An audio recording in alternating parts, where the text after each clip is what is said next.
Our story starts a couple of years ago at a hospital that got itself into trouble with some chemotherapy targets. People didn't get the treatment that they needed to have on time. A couple of people died, and we don't know whether they died because they didn't get the treatment on time or whether they were very sick anyway, and they might well have died. The hospital, for reasons that I just don't really understand, lied about hitting the targets.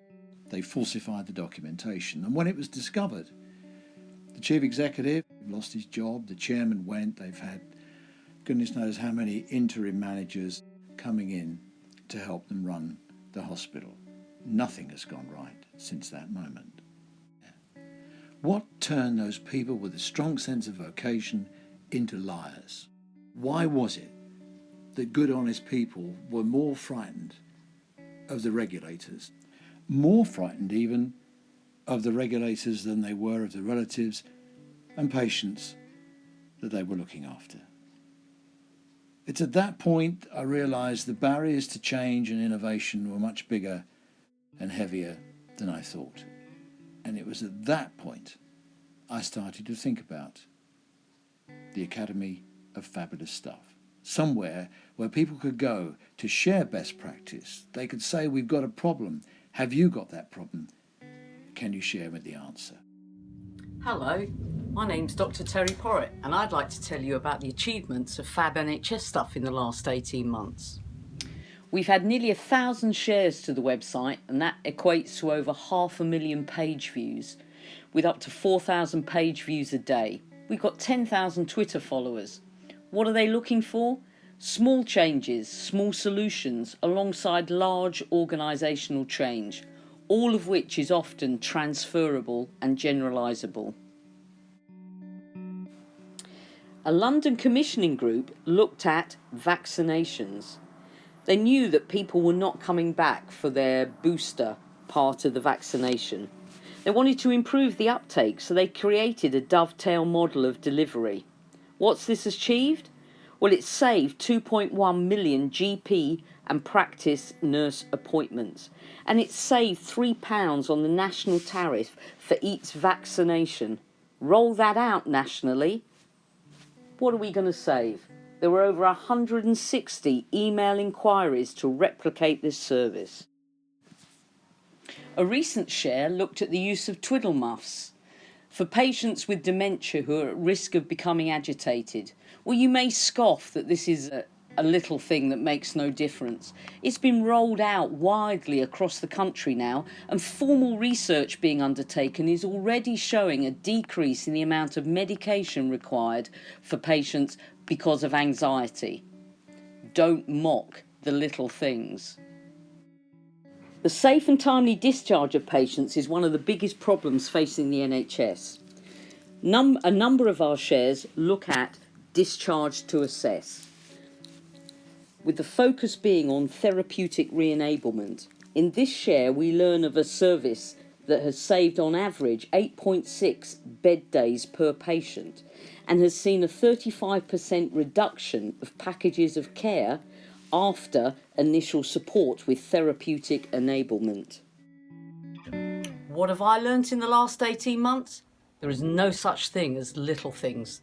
They're all big things. So why does this work? Why has it been such a huge success? Well, believe it or not, it is founded in some proper management science. It's called positive deviance, and there are several points here to make it clear how this works to help with the transformation process. The community owns the entire process. Flow through hospitals. Every hospital that I know is having these problems, and ESIST, which is part of NHS England, have been working on trying to get these priorities sorted out. But to help them through the academy by not only disseminating the good work that they've been doing, but also by getting people who are also working on the problem to combine with them and sharing ideas. So, for example, we've now got the concept of red and green days. A red day is a day where there's very little value, happening to patients, and green days where a lot of things happen. And so you want more green days than red days. It sounds very simple, and there's a lot of management science that sits underneath it. But by being able to share the concept, now we know, because we can look at the data and the number of people looking at the site and what they look at, this has had a huge impact on flow through the system.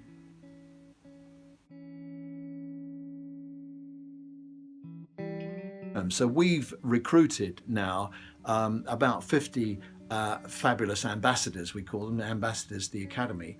We're in the process now of training them and helping them with their career development. So what they're doing is that they are looking for good stuff to share. They're looking for situations where they work, and then going back to the Academy as a resource centre to say, do you know what, we've got a problem here. Has anybody else had that problem? And we can share the solution. So it's giving people the confidence to step forward and share the little things that they're doing in their own patch. What we can do is we can change the climate. We each of us bring our own eco-structure to work. We're just interested in how you do stuff, how it works, and how it improves things. So it's not bogged down in trials or business cases, or the whole thing is very fluid and very free. And finally, PD teaches us to expand knowledge through networks, which is what we tried to do. We told you about the extent to which the Academy has grown and just taken off, and I've talked to you about the ambassadors. So people can say, do you know, I've changed this, what do you think? And then other people say, wow, that's really clever, we'll have a go. Or, yeah, we've done that and we've changed it by doing this and that. And I've been in and around the NHS since 1974. I've seen an enormous number of big pushes to change and improve it. I have been the one that stood in the control room, and I have pushed the counters across the map, and I have coloured in bits of papers, and I have put the pins in the map on the wall. And all of those changes, when I look back, they've changed almost nothing. But what I've discovered is if you really want to change things, you have to go to where the work is done and ask people, could we do this better? If you can, you have to show people what good looks like, and they'll get on and do it, and often they'll do it better. We won't change anything from guidance. We won't change anything from the centre, the Department of Health, NHS England. What will change is the people on the ground. When they change their hearts and their minds, when you capture their enthusiasm for innovation, when you ask them what we could do better, we have to protect the front line, fund it properly, make it fun to work there, and learn from them.